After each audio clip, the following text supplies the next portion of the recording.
wage jware mum, wage jware mum, wage jware mum, wage jware mum, wage jware mum, wage jware mum, wage jware mum, wage jware mum, wage jware mum, wage jware mum, wage jware mum, wage jware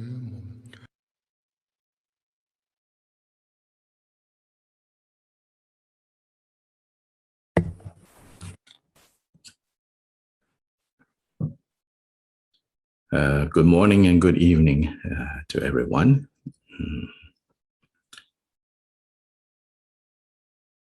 So we will start.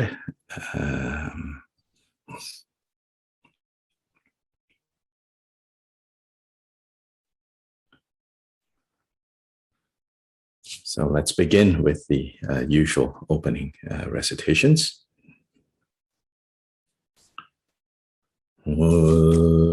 Dala dhamma jebe dra nobar jebe ge darba dan tam je kebe bardu chopra jeba tham jege su jebe ma nangka da nambe sanchen tam je dewa dang den dungyao dang de nudu lana me pa yang dabara sobe janju rinpo je Tobar dala dawa jebe dra nobar jebe ge darba da tam je kembe bardu chopra jeba tham jege su jebe ma nangka da nyampe senchen tam je dewa dang den dungyao dang de nudu lana me pa yang Dampra sobe janju rinpo je topra dala dhamma jebe da nobar jebe ge tarba dan tam je kembe bardu chopra jeba tam je ge su jebe ma nangka dang nampe senchen tam je dewa dan den dungyao dan de nudu lana me pa yang Dabra sobe chanju rinpo je dobra je du sama geki bardu lunga yesum gewa lago mashi bardu lunga yesum gewa lago du dere ne sunde ne ma santa samji bardu lunga yesum gewa lago Zonje jodan soge jonamla chancho bardu dane gyabse je dage jinso gebe sonanke rola penche sonje dobro jo zonje jodan soge jonamla chancho bardu dane gyabse je dage jinso gebe sonanke rola penche sonje dobro jo zonje jodan soge jonamla Chanjo bardu dane gyabzu je dage junsu gebe senange Rala penche sanje drupro sho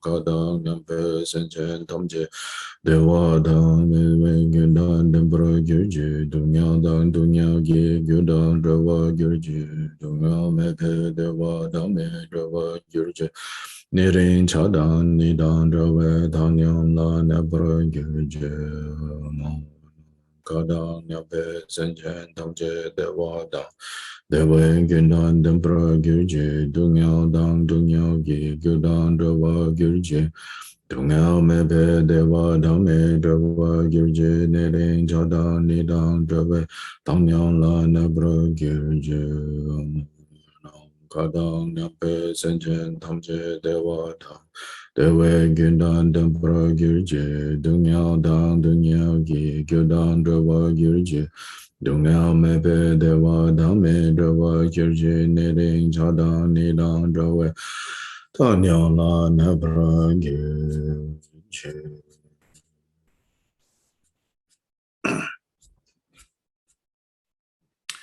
Now the 7 branch puja. This morning, let's do this all in Tibetan.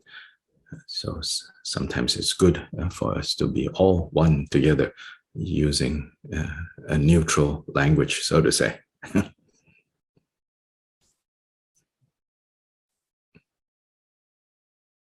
By now, you should have some idea what these words are, the meaning of what we are saying. The tradition of chanting in Buddhism, like many oral cultures, is a very long-standing tradition that has been tried and experimented with and grown and elaborated on based on, of course, initially wisdom of the Buddha, and then also this collective wisdom of generations of practice. So one time Gachen Rinpoche said, reading a practice and chanting a practice, he says, is like the difference between watching someone eat and eating.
I see a comment that says that the Chinese room might not have sound. I'm not sure. So if you can look into it and help test somebody. Let's take a few minutes. 伟霆，你刚才 mute 了 ，OK 了。Okay, if Waiting, you want to briefly summarize what I said.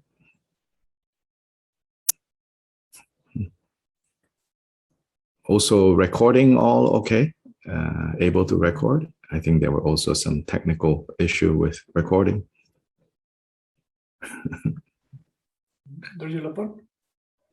Yes. Could you make co-host to Claudia? Oh, I thought I did. Yes, oh, she forgot to give her that superpower, so she cannot record. I gave a different Claudia superpowers and tried to force her to translate. Must have shocked her.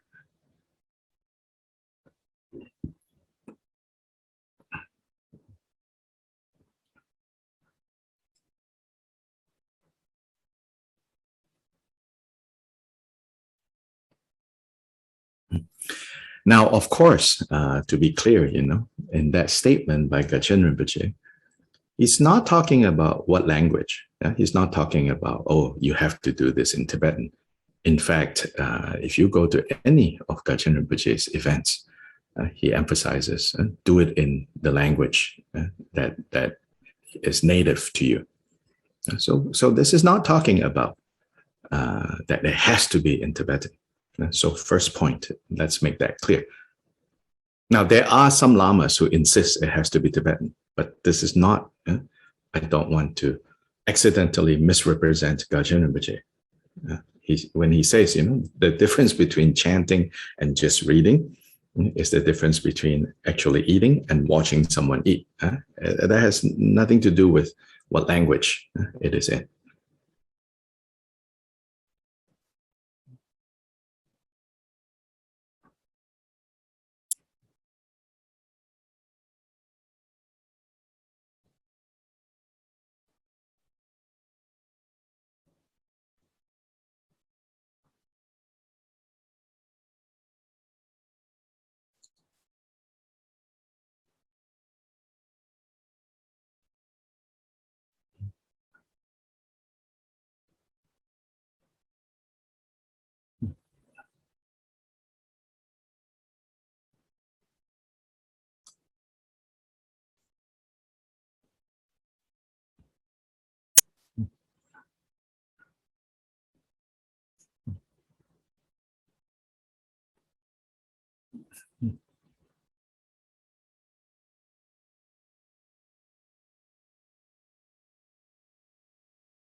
What I believe Rinpoche is pointing to is a difference between chanting and reciting and ordinary reading. Yeah, so when you're chanting, whether it's in Tibetan or Sanskrit or Chinese, yeah, you're not exactly reading in an ordinary way. Let's say you're reading out loud to your kids at bedtime. Yeah, so chanting or reciting is not reading.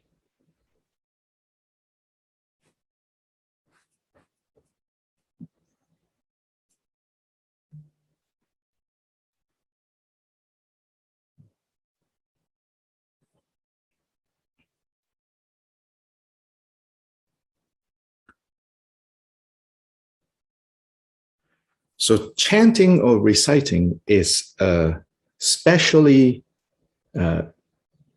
heightened, you could say, or a way of sounding words that you don't normally engage in day-to-day conversations, in day-to-day reading of newspaper, reading of, books, yeah.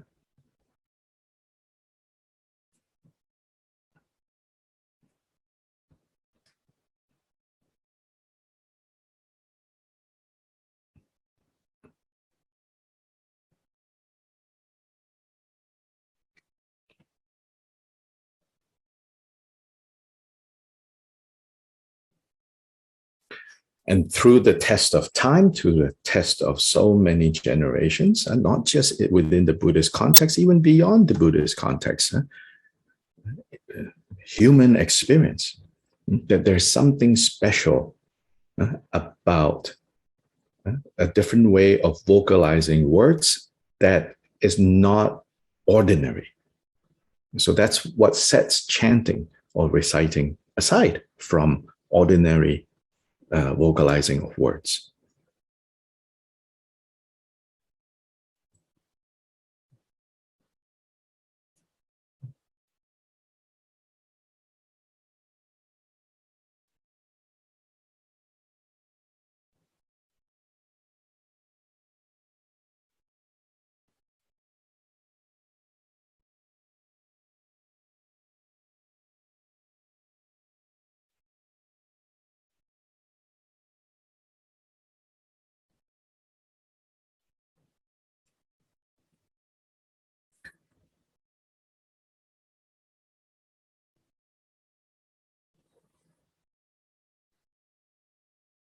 Yes, so when we chant or we recite, it can be in any language, of course. Now, of course, I think it's also true. Some languages are more amenable to chanting in a particular way than other ways.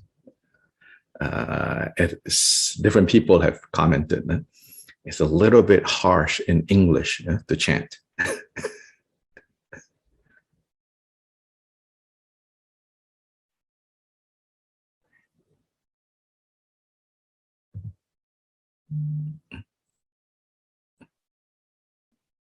In the Western context, Latin is nicely chantable.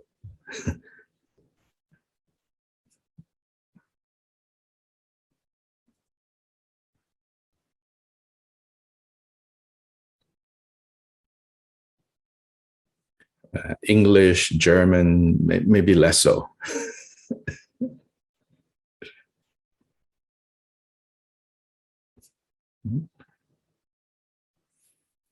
But in any case, so this practice of chanting elsewhere in my Monday morning programs of chanting the 5 sutras, I've also emphasized how there's 2 ways to engage sacred texts. One is to study, to analyze, to understand, and then from then to deeply reflect, and then to meditate on. So that is like what we're doing with the Bodhicharyavatara.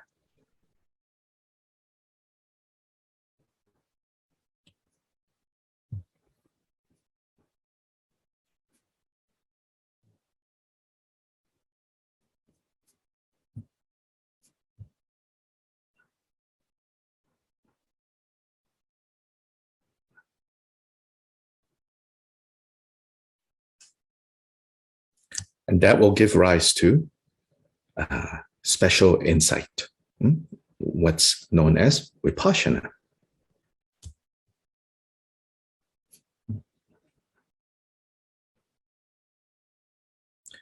Now, even though capable of producing special insight, vipassana, if vipassana doesn't go hand in hand with shamatha, calm abiding, then your vipassana, your special insight is fleeting. It comes and goes. So even if in the moment as we're reading or as you're learning the explanation, you go, aha, wow, right? You have a profound insight. But because there's no shamatha to ground it, it goes away. And then in times of danger, as in danger from the afflictive emotions, we cannot retrieve that insight. That insight cannot be applied. So we also need to cultivate shamatha, calm abiding. Now, there are, of course, many ways to establish calm abiding. You can use different objects. But one way is to chant, for example, Bodhicharyavatara. So even just in English. So do it so chant meaning like kind of a sing-song, read. And if you make it your practice, for example, with the Bodhicharyavatara, early when we started, I said you could do it as your daily practice to start chanting verse 1, chapter 1. Every day you chant a few verses and all the way to the end, to dedication, chapter 10, begin again, and go all the way. So when you chant, right, you are not like actively thinking of the meaning of the words, but because when you chant this way, there is like power in the words because you have been engaging with this text. So you can use the practice of chanting this text to ground your mind, to stabilize your mind, to have shamatha power built up. And then Tuesday, Saturday, when we study, you can have vipassana special insight arising. So then they are in union, inseparable that way. They support each other.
Now, then coming back to here, since, again, we are a group from different places with different languages.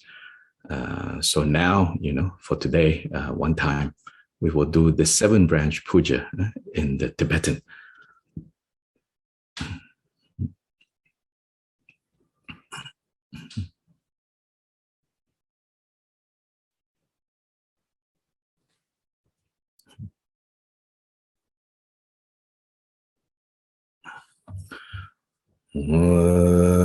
Jine suda joje jide na dusum sheba miye senge kunda ki malu deda tamche la lutang aye dangwe chage o sambo jobe monlam tomda gi gyawa tamche igi ngunsum du shingi du ne lurab tu pa ye gyawa kunla rab tu chase lo Duce tena dunya sanje nam sanje segi una shubhada dedar jogi yenam maluba tamje gyawa dagi gawa mo deda ngaba minze gyazo nam yangi yenla gyaso dragunji gyawa kunji yonten rabzo ching Dewa shepa tamche dagi tu meto dampa trempa dampa dang Sunyen namdang zhukpa dujo dang marme chodang dungpo dampa ye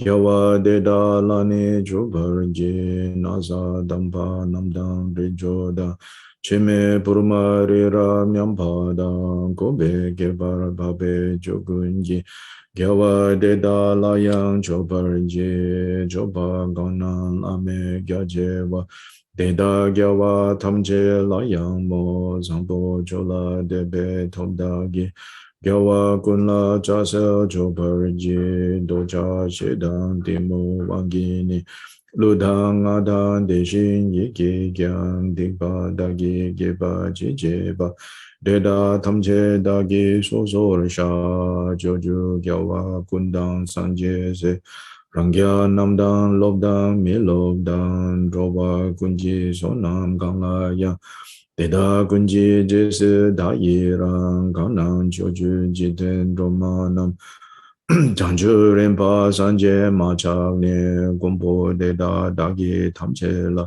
Kolo lana mepa korwa gu nyangen dea tong ganshe de dala Rowa gunla penshin dewe chire kyaupa shingi dunye subaya Dagi tamo rabja sowar je cha se wadang jojing shabada Jese yirang kushin sowa ye kewa chunse dagi jisakpa Tamje dagi changche chungo.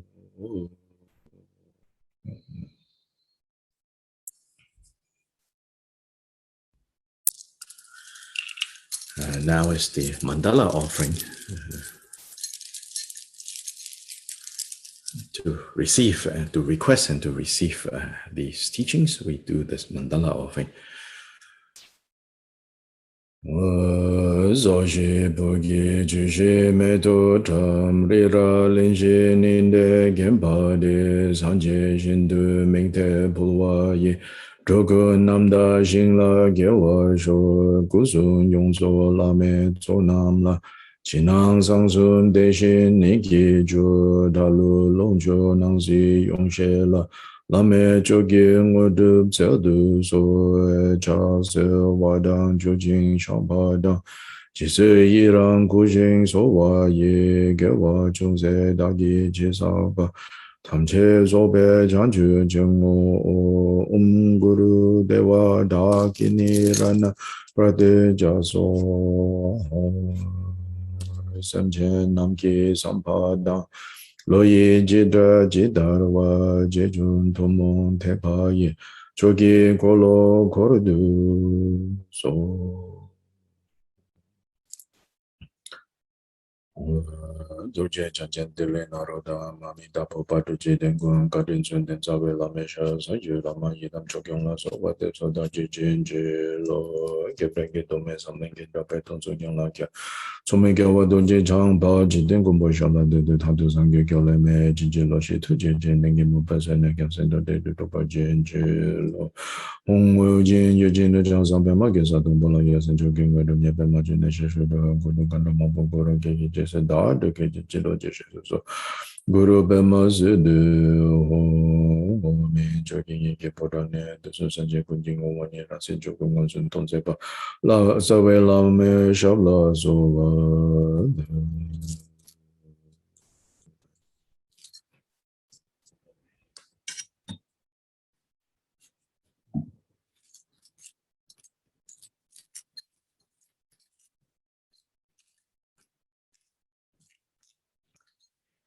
yeah, so this past Saturday, we did not have class because we were doing a mini retreat, a chanting retreat actually, on the Dharani of Ushnisha Vijaya. A small group of us gathered at our local urban Dharma temple in Asheville, North Carolina. We have been closed throughout the pandemic. Now we have reopened cautiously.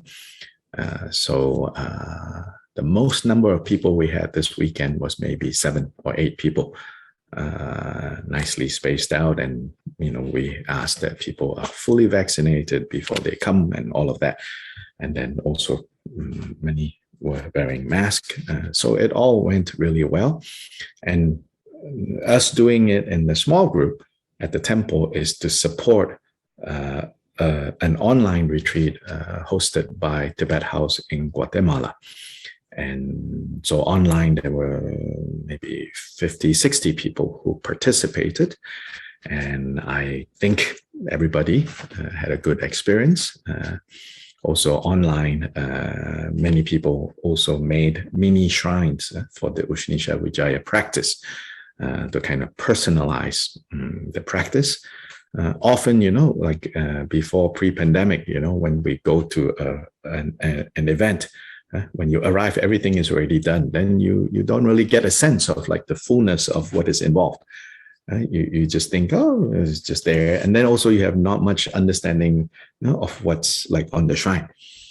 So like with this retreat, I gave instructions before to all the people online who are participating. And then so to the best of their ability, they constructed and created mini shrines in their own spaces. And, I think people also enjoy doing that. It's more meaningful. So anyway, everything went really well. And we'll see in the future, if we'll do this again. And so just a report on what we were doing seemingly when we took Saturday off from Bodhicharyavatara.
Yeah, so now back to chapter 5.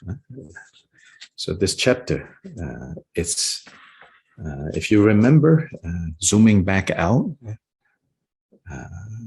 this chapter serves as Shantideva's way of talking about the underlying principles of how to guard disciplined conduct, which is the second of the 6 paramitas. And so even though the chapter is not identified, given the title of disciplined conduct, this chapter, Vigilant Introspection, or Sampradhyana, is about that. It's about how to guard disciplined conduct.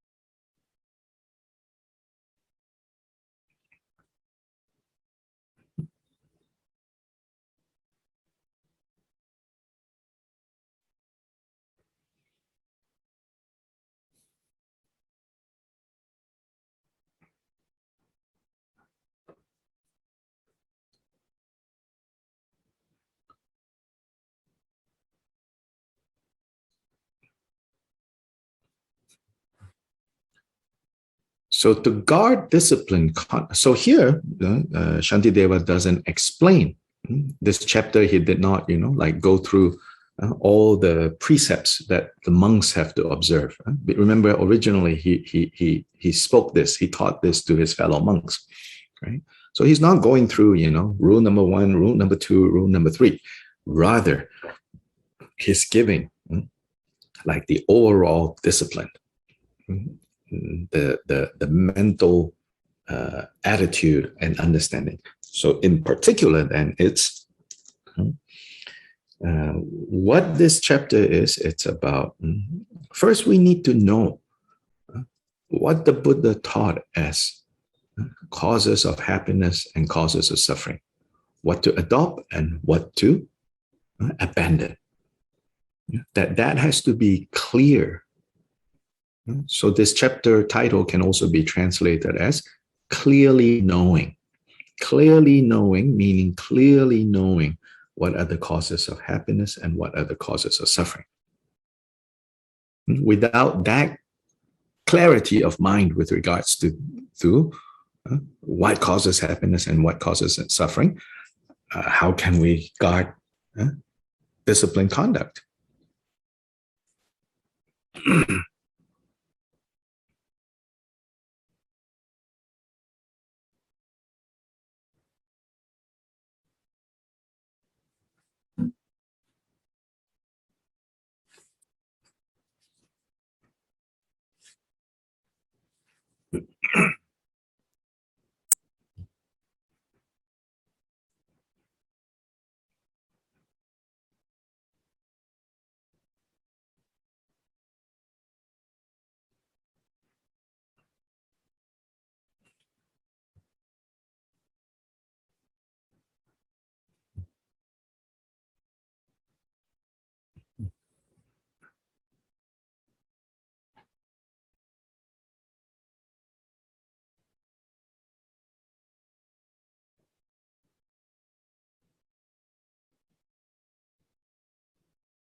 So then, in particular, as Khenpo Kumbel's commentary points out, for a bodhisattva's disciplined conduct, then the disciplines, the precepts, the vows, can be divided into 3 groups.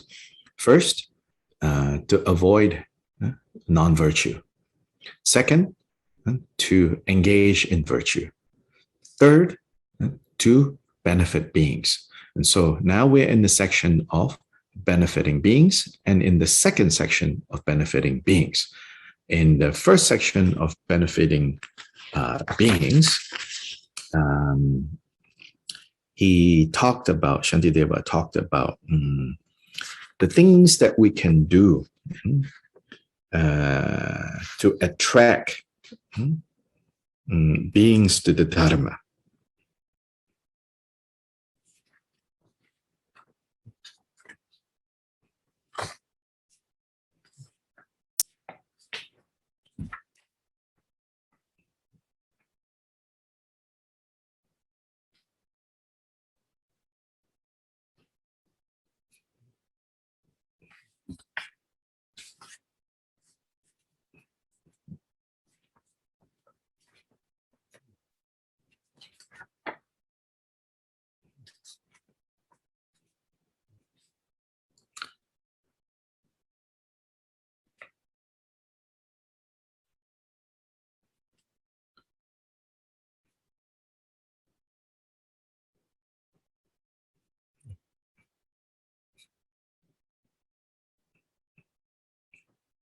He talked about giving material resources.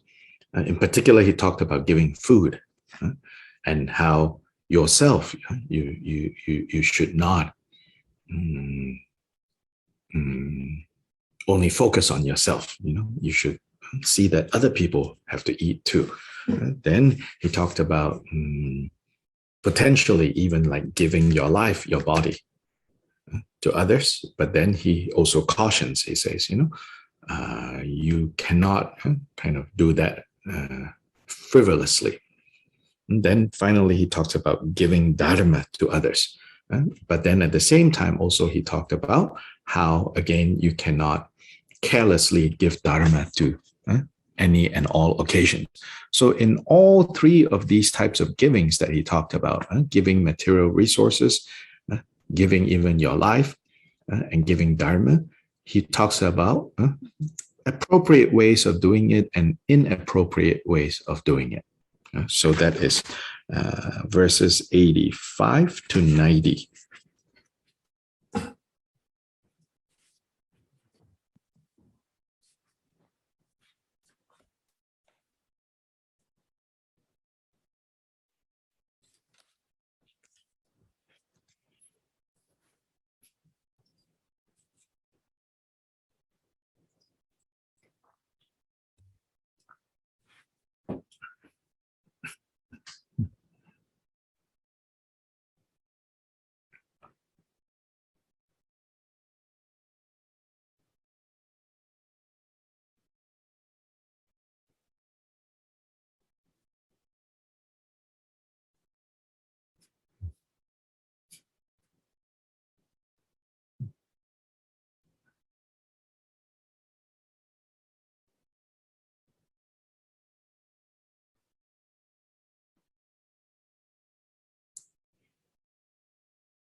Now let's read 91 to 96.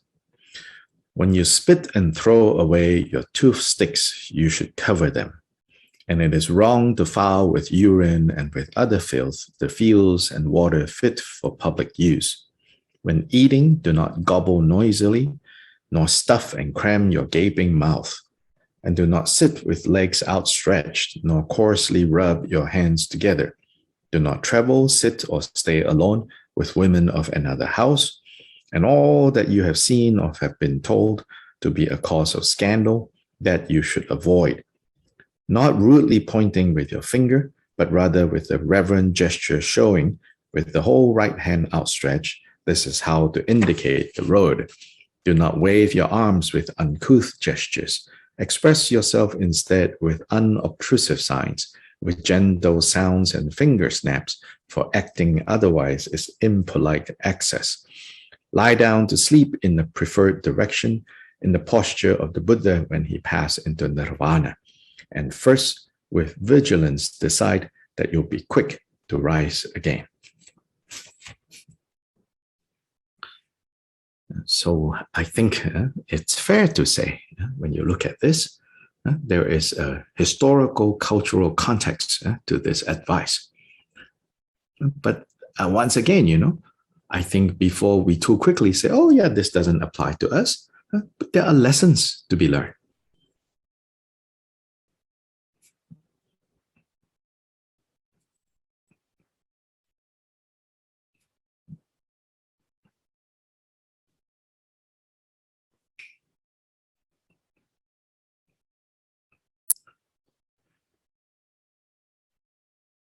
There are things to take to heart. Here, Khenpo Kumbel says this section is about not doing things that will cause others to say or do or think things that are negative. In other words, you should not, your action should not become an occasion to provoke other people to create non-virtue.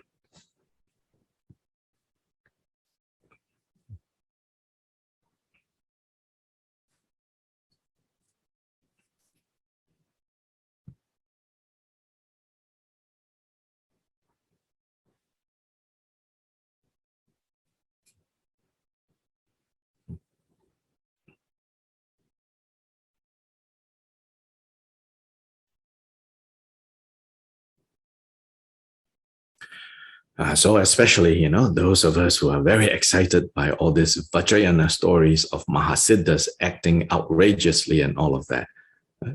If you have no ability to leap into the air and fly, or hang your robe on a beam of sunlight, you should not do things that will invite, scandal.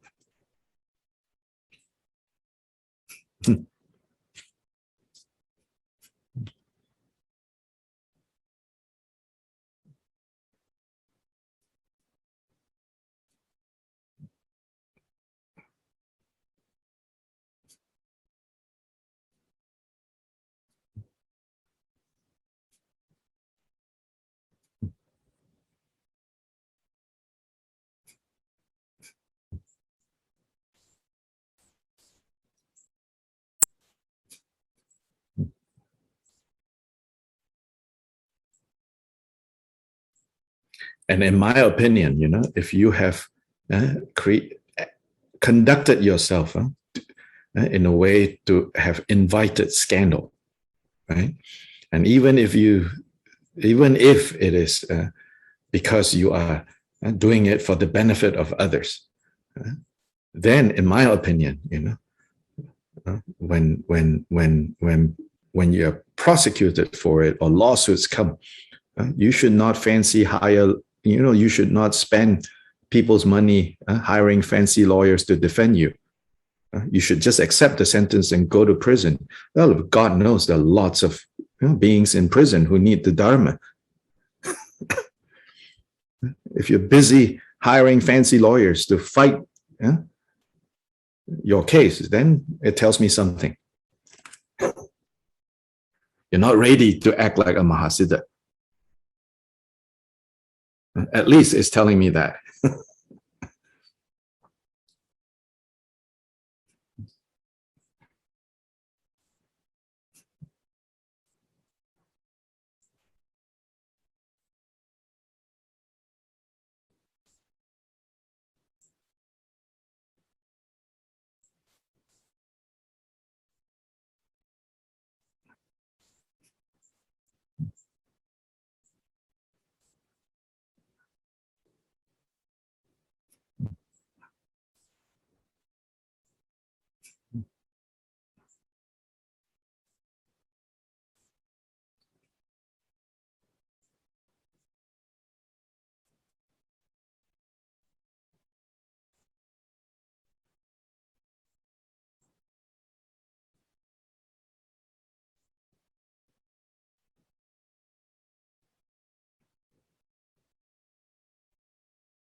If you look at here, Shantideva, how careful Shantideva is.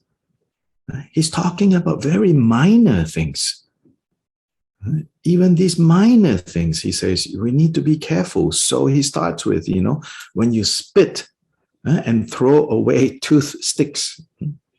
This is, of course, in a time and culture where, people don't generate that much trash. Now, for us, it applies beyond toothsticks. Trash, basically, litter. He said, you should not simply throw away here, there. You should cover them. So, of course, again, in his time, landfill is a very minor problem. But now we have to think about this, even covering them is probably not good enough because we have poisoned the ground. So he's saying, be careful, even with something so minor, like where you throw your trash, basically.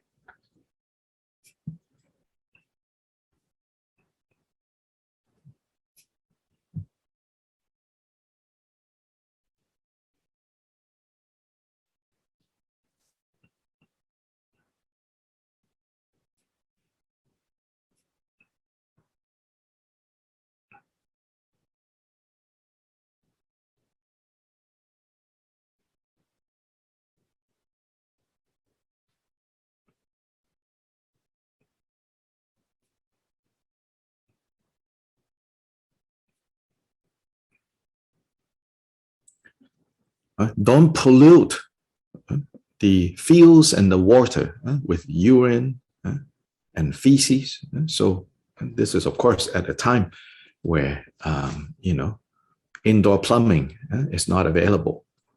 So he's talking about, to his monks, when you go do your business, you got to be, considerate where this is happening.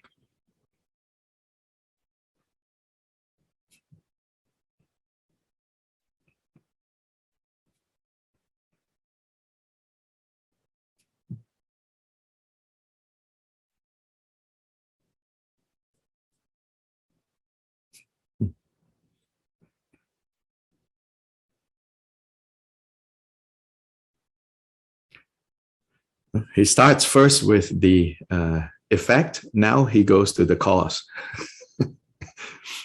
The effect is bodily, discharges. The cause is eating. So I remember one teacher said, the result of gathering is separating. Of course, that's a very famous Buddhist line. Buddha taught the result of gathering is separating.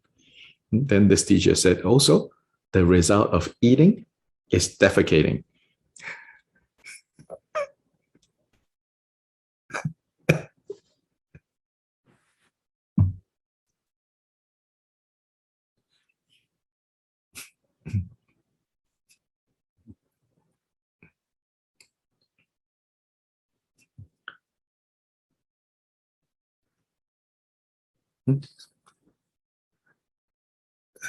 So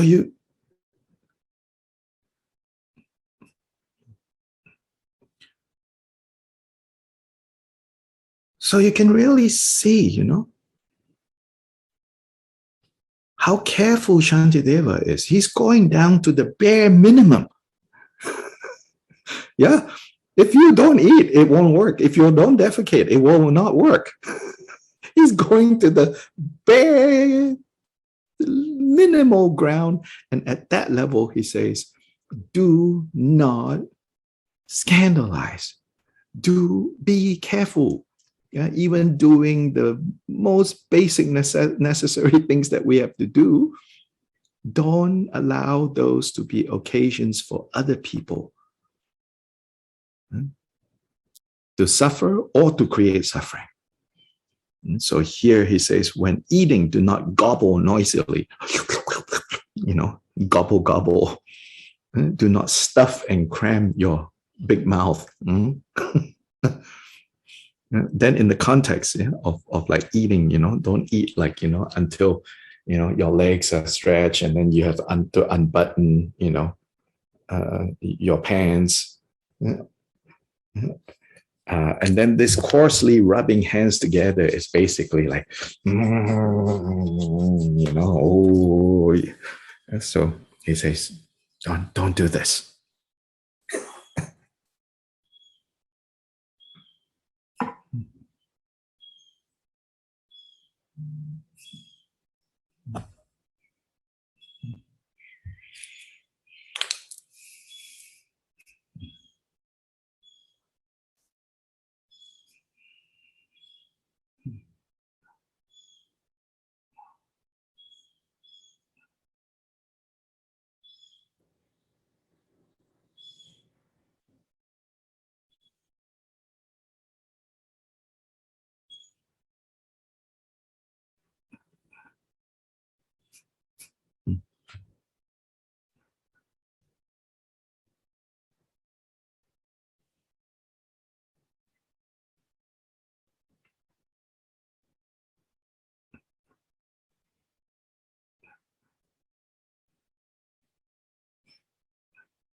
then something as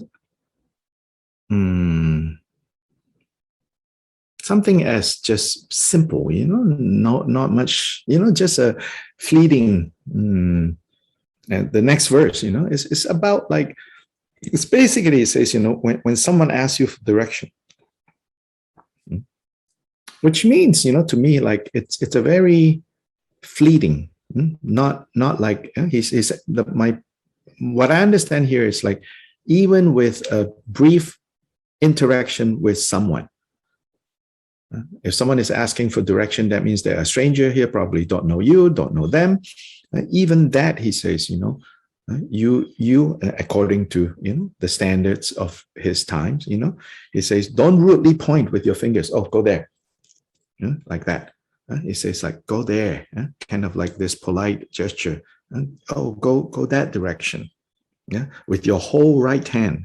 So in Indian culture, left hand you use to wash yourself, to clean yourself. So it's considered the rude and unclean hand.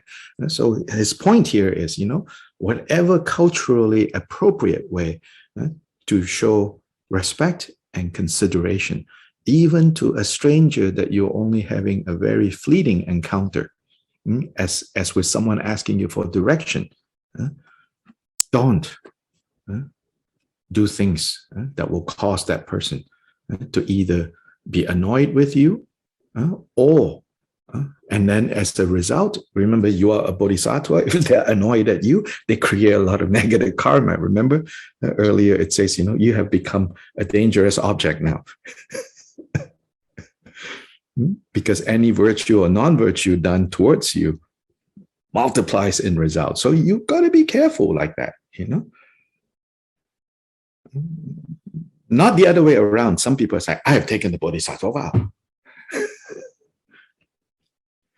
I have to joke about how in one Chinese Buddhist temple, I remember when I was a kid going, people were, scolding other people for standing in the section where those who have taken the Bodhisattva vows, only those who have taken the Bodhisattva vows are qualified to stand in. It's too much emphasis on formality, So here Shantideva says, even fleeting encounters with people, understand your status, your position. Don't cause them to create suffering.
95, do not wave your arms with uncouth gestures.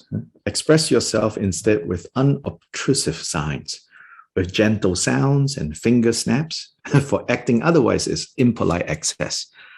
So this is a good example of how don't take these words literally. Because in the West, trying to get someone's attention by snapping your fingers is very rude. Because this is like, the powerful rich people used to, call people like this, snapping their finger. But in many Asian cultures, even now, that is considered.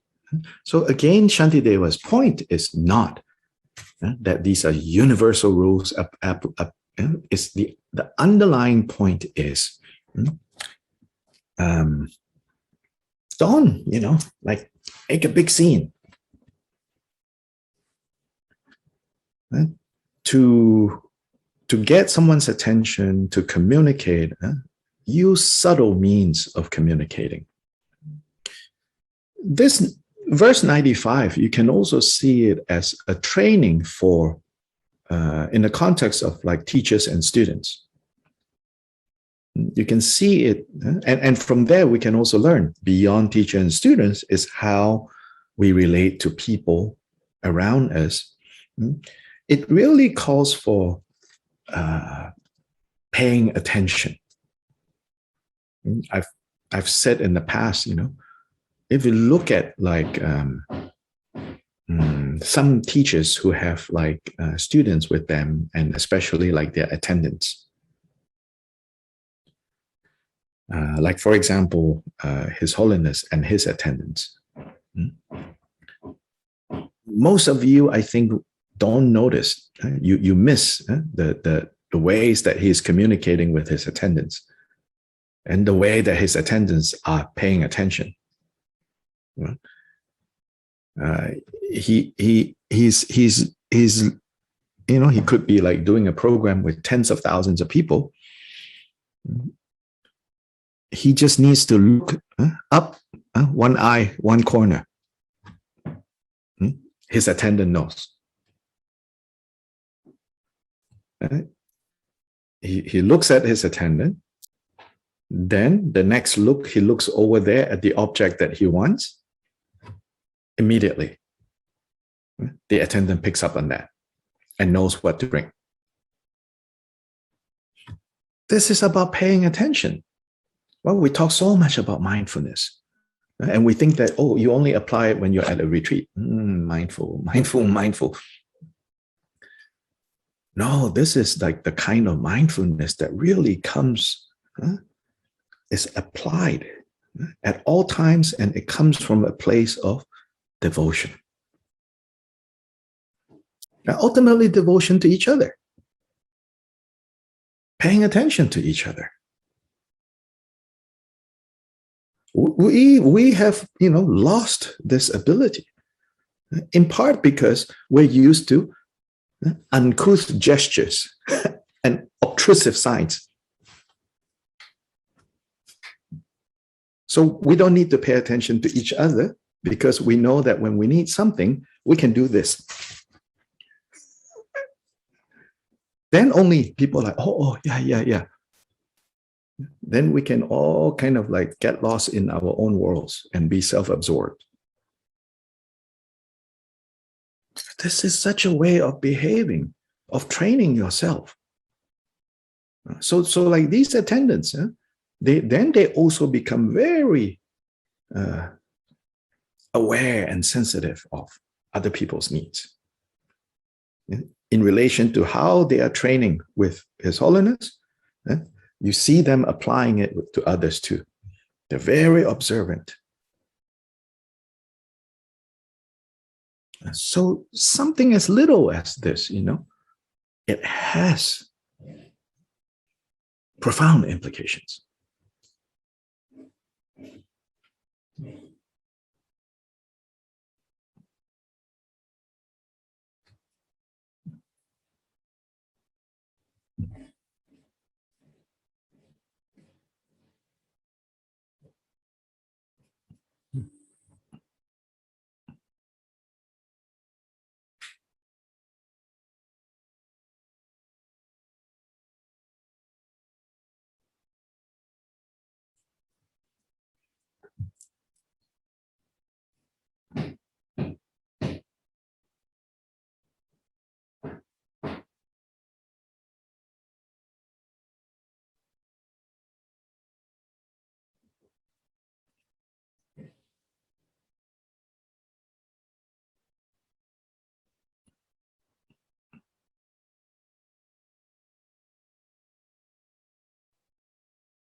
This is not talking about you, trying to become obsessively, trying to please everyone, trying to figure out everything.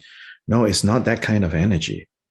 This is really about a few things like don't be so self-absorbed.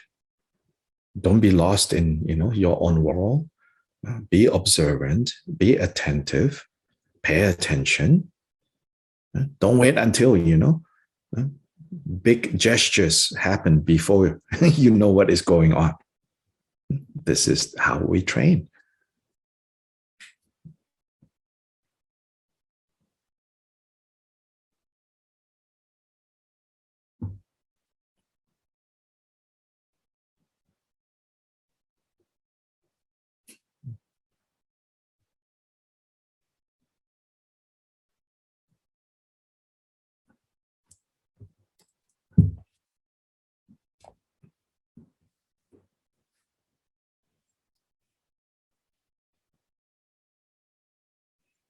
I mean, quite literally, I can say, like if you know how to, if you're observant, you'll see, they just like the pinky finger, move like that. Yeah, that's enough to trigger one of the attendants going, okay, he needs something. One glance, quick glance, it's like, okay, something is needed,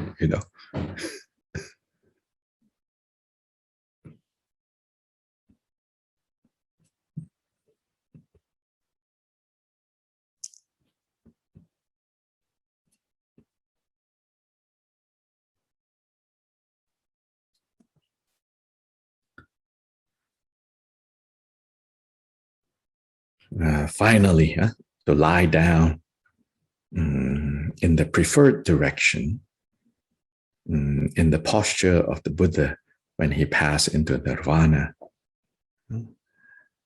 So this is talking about at the end of the day, when you lie down and go to sleep, it says, lie down the way the Buddha passed into nirvana, which is, Buddha is a side sleeper, not a back sleeper, apparently. He laid down on the right side with the hand underneath like this. And then that's how, here elsewhere I've talked about this, that there might be something more than just what the Buddha preferred to do when he was laying down like that. In this more recent research that has been done about breathing and breath and our bodies and all of that, it's been found that, of course, I think people knew this, but they never made the connection, that our lungs are closer to the back of our body than to the front. So when your breathing is difficult, as probably it might be as you lay there dying, don't lie down on your back. It's harder to breathe. If you can be propped up, sleeping on the side, your lungs can fill more easily. And so, in fact, recently, like in hospitals during COVID, many hospitals have taken that approach of putting patients to lie on their side, even like tying or putting a pillow or something to prop patients on the right. It breathes easier. So that's really interesting to know.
Yes, in the Buddha's case, he was laying on the right side, and so in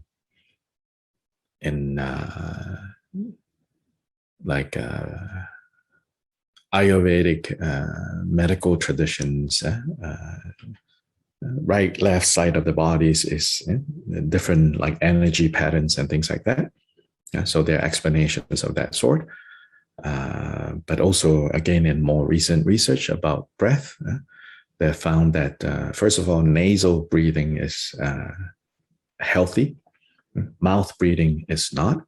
Then part of why nasal breathing is healthy and important is that there are nerve endings in our nasal passage that triggers the parasympathetic and sympathetic nervous systems. These are the two different types of nervous system.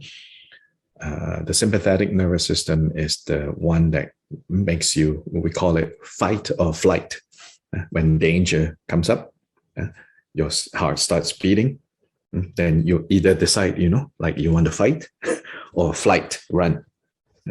So that's the sympathetic nervous system. Then the parasympathetic is the one that to rest and to regenerate. So it's also said that when the Buddha laid down on the right side with his hand put like this, he had his little finger kind of blocking the right nostril, so that it was breathing in and out from the left nostril. So again, it has to do with energy patterns, but probably also, and also in more recent research, they've found that the right nostril is more the sympathetic nervous system, the fight or flight, and the left is more the parasympathetic. So you could try this, when you're like needing to relax, perhaps slightly block right and breathe in and out on your left, and see if that calms you faster. Experiment and see.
Now, whether you believe in all this energy and nervous system, that's entirely up to you.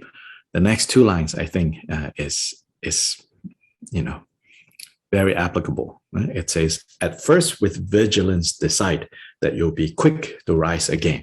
So that means at the end of the day, even as you're going to sleep, he says you should think, tomorrow morning, when I wake up, I will, with vigilance, quick to rise again. Sleep is really important, but it should not be an occasion where you kind of feed the habit of wanting to not do anything. Here, of course, is not advocating you do busy and crazy in the world. Here is talking about your Bodhisattva resolve, So This is the end of 96.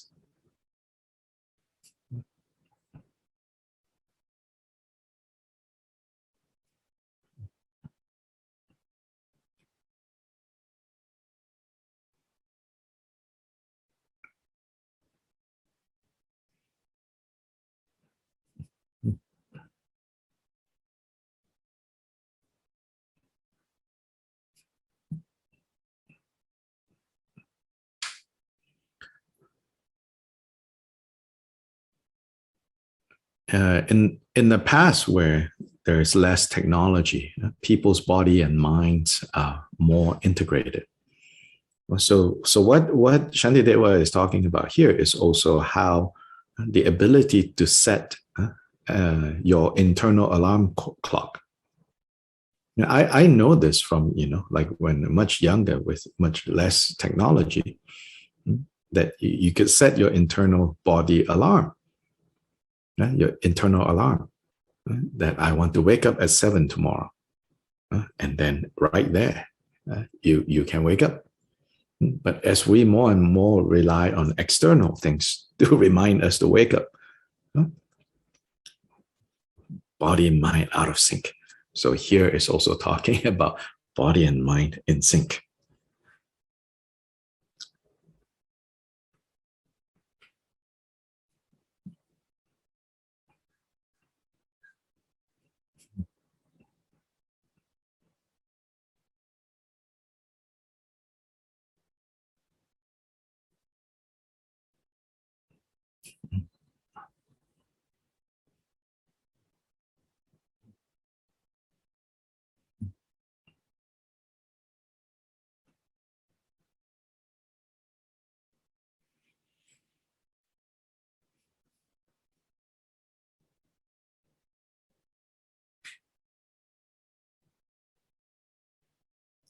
So now let's take a quick break, and then we will continue to the rest of this chapter. I think today we can probably finish chapter 5.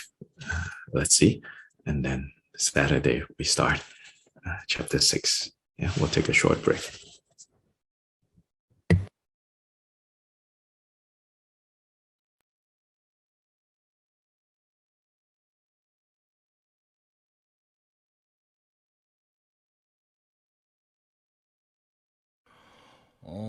Wage jore mum, wage jore mum, wage jore mum, wage jore mum, wage jore mum,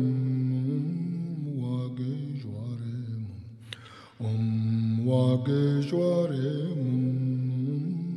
wage jore mum. Wage jware mum, wage jware mum, wage jware mum, wage jware mum, wage jware mum, wage jware mum, wage jware mum, wage jware mum, wage jware mum. Wage jware mum, wage jware mum, wage jware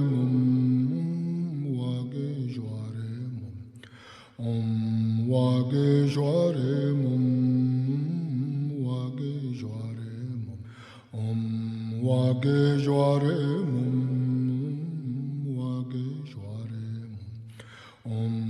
wage jware mum, wage jware mum,